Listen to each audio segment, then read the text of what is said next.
നിലമ്പൂരിന്റെ മനസ്സിൽ എന്തെന്ന് നാളെ അറിയാം. നിലമ്പൂർ ഉപതെരഞ്ഞെടുപ്പിന്റെ വോട്ടെണ്ണൽ രാവിലെ 8 മണി മുതൽ ആരംഭിക്കും. അടിയൊഴുക്കുകൾ ഉൾപ്പെടെ കൂട്ടിയും കിഴിച്ചുമുള്ള കണക്കുകൂട്ടലാണ് മുന്നണികൾ. നിയമസഭാ തെരഞ്ഞെടുപ്പിന് തൊട്ടരികെയുള്ള ഉപതെരഞ്ഞെടുപ്പിൽ വിജയ പ്രതീക്ഷയിൽ തന്നെയാണ് മുന്നണികളൊക്കെ. നമുക്കിപ്പം രാഗിൻ ചേരുന്നുണ്ട്.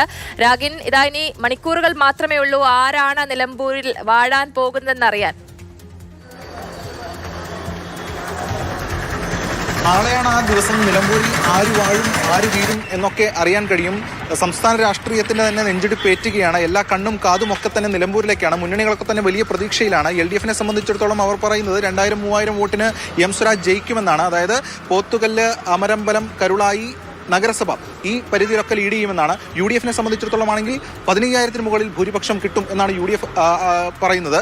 പ്രത്യേകിച്ചും എല്ലാ തദ്ദേശ സ്ഥാപനങ്ങളും 8 ഒരു നഗരസഭയും 7 പഞ്ചായത്തുകളുണ്ട്. ഇവിടെയൊക്കെ തന്നെ ലീഡ് ചെയ്യുമെന്നാണ് UDF പറയുന്നത്. ഇതോടൊപ്പം BJPയും മുന്നേറ്റം പ്രതീക്ഷിക്കുന്നു. അൻവർ പിടിക്കുന്ന വോട്ടും ഒക്കെ നിർണായകമാണ്. ഇത് ചന്തക്കുന്ന് ജംഗ്ഷനാണ്. ഇവിടെ ചിലരൊക്കെ തന്നെ ചായ കുടിക്കാനൊക്കെ തന്നെ ഇരിക്കുന്നുണ്ട്. എന്താണ്, വലിയ ആകാംക്ഷയിലൊക്കെ തന്നെയാണോ? അതെ അതെ, ടൈറ്റ് മത്സരമാണ്. ഇവിടെ രണ്ടു കൂട്ടർക്കും സ്വാധീനമുണ്ട്. പിന്നെ അൻവർ ഏകദേശം നല്ലൊരു വോട്ട് പിടിക്കുമെന്നാണ് പല ആളുകളും പറയുന്നത്. അൻവർ പിടിക്കുന്ന ആരുടെ വോട്ടായിരിക്കുന്നു? അൻവർ പിടിക്കുന്ന വോട്ടുകൾ പൊതുജനങ്ങളിൽ നിന്ന് നമുക്ക് കിട്ടുന്നത് LDF വോട്ടുകൾ എന്നാണ് പറയുന്നത്. അത് LDF വോട്ടുകൾ എന്ന് പറഞ്ഞു കഴിഞ്ഞാൽ പഴയത്, അതായത് അൻവർ ആദ്യ മത്സര സമയത്ത് അൻവറിന്റെ ഓട്ടോറിക്ഷ ചിഹ്നത്തിൽ കിട്ടിയ വോട്ടുകൾ അതായിരിക്കും, അല്ലാതെ LDF കേഡർ വോട്ടുകളല്ല. നമ്മളിപ്പോ ഏത് ജംഗ്ഷനിൽ ചെന്നാലും ഇങ്ങനെ ചായം കുടിച്ചുകൊണ്ട് ചർച്ച ചെയ്തോണ്ടിരിക്കുക നാട്ടുകാരൊക്കെ തന്നെ. എന്ത് സംഭവിക്കുന്നു നിങ്ങളും അങ്ങനെ ആകാംക്ഷയിലാണല്ലേ? അതിപ്പോ നാളെ രാവിലെ എന്തായാലും അറിയാലോ.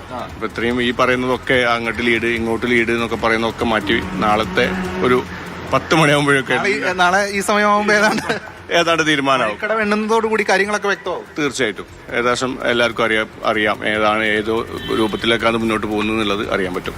പിന്നെ അതിനെക്കുറിച്ച് എല്ലാം ചർച്ച ചെയ്തിരിക്കുന്നത് നല്ലതെന്ന് തോന്നുന്നു. Thank you. എന്തായാലും അങ്ങനെ ഏവരും ആകാംക്ഷയിൽ തന്നെ കാത്തിരിക്കുകയാണ്. നമ്മളിപ്പോൾ പല ഇടങ്ങളിൽ ചെന്ന് കഴിഞ്ഞാലും ഇതൊക്കെ തന്നെയാണ് നിലമ്പൂരിലും ചർച്ച. നിലമ്പൂരിൽ മാത്രമല്ല സംസ്ഥാന രാഷ്ട്രീയത്തിൽ തന്നെ ഇതാണ് ചർച്ച. VD സതീശൻ ഉൾപ്പെടെയുള്ള നേതാക്കൾ നാളെ രാവിലെ ഇവിടേക്ക് എത്തുന്നുണ്ട്. എം സ്വരാജ് ഇന്ന് രാത്രിയോടുകൂടി എത്തും. അങ്ങനെ വലിയ ആവേശം തന്നെയാണ് നിലമ്പൂരിലും കാണാൻ കഴിയുന്നത്. അത്രത്തോളം പ്രചരണം ഇവിടെ ശക്തമായി തന്നെ നടന്നിരുന്നു. ചേട്ടാ, എന്താണ്, എങ്ങനെയാ? ഇല്ല, എന്ത് സംഭവിക്കും? ഒന്നും പറയല്ല. നാളെ സംഭവിക്കും.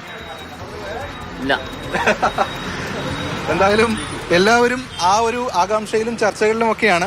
എന്ത് സംഭവിക്കുമെന്ന് തീർച്ചയായിട്ടും രാഗിൻ, എന്തായാലും എന്ത് സംഭവിക്കുമെന്നുള്ളത് അറിയാൻ ഇനി വളരെ കുറച്ച് മണിക്കൂറുകൾ മാത്രമാണ് ശേഷിക്കുന്നത്. അപ്പോൾ നമുക്കറിയാം ആര് വീഴും ആര് വാഴും എന്നതൊക്കെ. അതിന് കുറച്ച് സമയം മാത്രമേ ഉള്ളൂ. കാത്തിരിക്കാം.